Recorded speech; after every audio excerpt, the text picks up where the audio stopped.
also want to thank all of our speakers for this excellent presentation, and I want to remind attendees, if you have questions, their contact information can be found. You'll see that on your events materials, but we still have a few moments.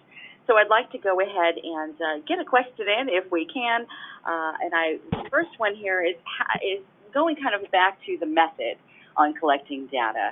How do you determine what that right method is for collecting the data? Sure, I tell you what, and since I got cut off, I'll take that question if that's okay. Typically, I mentioned a little bit in one of my previous slides, we typically consider three methods: internet, mall intercepts, and telephone. Generally, internet is preferable because you're able to select a sample population that's, maximally geographically diverse. Typically, as long as you're able to replicate marketplace realities online, and the products are sold online, which most things are these days, you're able to create a stimulus that provides the same experience as the real world, and therefore it's an acceptable method for collecting data. And as I mentioned too, not only from a design perspective is it more representative, it can also be done for a fraction of the cost and time compared to mall intercepts or telephone.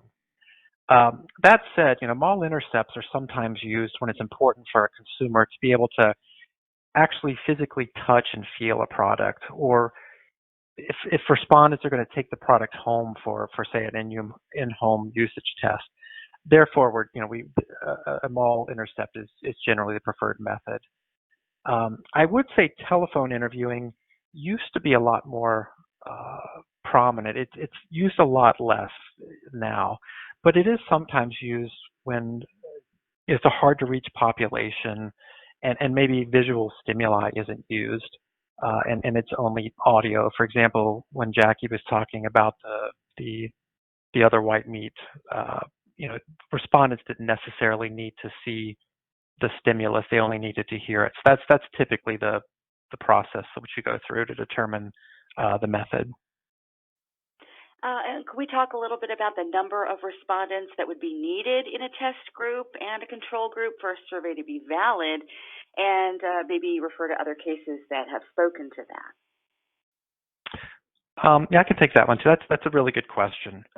As with so many things, I think the answer is it depends. There's really no definitive answer to this question. In my experience, most statistics textbooks will say that sample sizes between 30 and 50, your sample starts to balance and becomes sufficient for making statistical inferences about a population. As a rule of thumb for litigation, it's typically somewhere between 150 and 200 respondents per cell is ideal. But I have seen courts accept lower sample sizes, and I've also seen cases where we wind up with significantly larger sample sizes. For example, if we ran a mall study in which we collected, let's say, 50 completes per location at 16 facilities, you're looking at somewhere like 800 respondents.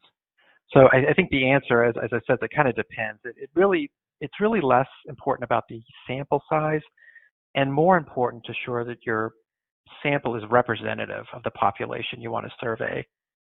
It's just important to know that the fewer respondents in your sample, the more variability you have in your estimate. Excellent. Thank you so much. If we could now, I have a question coming in on the appropriate control. How do you determine what is an appropriate control to use for the survey? Yeah. So, I'll say designing a control is really an art form. I don't think there's any one particular answer that always works, but the one thing I can generally say about this is that the control really should be the same as the test condition, but for that allegedly infringing element or elements.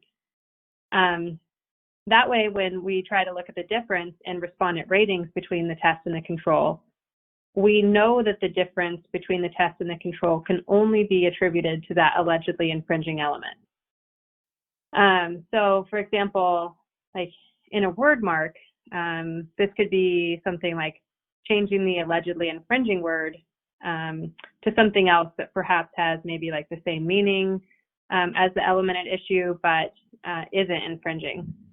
For a trade dress case, you might select as a control the same product, but with the allegedly infringing elements changed or maybe even eliminated altogether. It's obviously like a very important part to designing a defensible survey, something that we have to think about really carefully, but you know, the way we accomplish that I think has many ways we can get the job done. And a question here on whether or not it's appropriate or whether or not someone could create a fake product to use as a control, maybe photoshopping an existing product image. Yeah, this is along the same lines. I'll take that one too. Yeah, I think like, you know, creating a fake product can be an acceptable method for creating a control. As I just mentioned, I think, you know, ideally you just want the control to be the same as the test, but for that allegedly infringing element. I would say one of the advantages, you know, looping back to some of the things that Brian was talking about with regards to like the ways we collect data, you know, one of the advantages to an internet survey is that we can edit a product image or mark with Photoshop or some other editing software to try to create that proper control. This is an easy way that we can do that while still replicating marketplace conditions.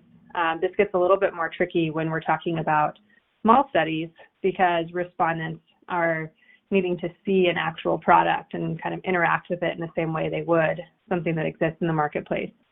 So in those situations, you know, we have to create an actual control product. For example, this could be something like, you know, the box that the product comes in, redesigned to control for the elements that we want to test, which can be, you know, a little bit more complicated than would we just need to do like design things that we can do over the internet.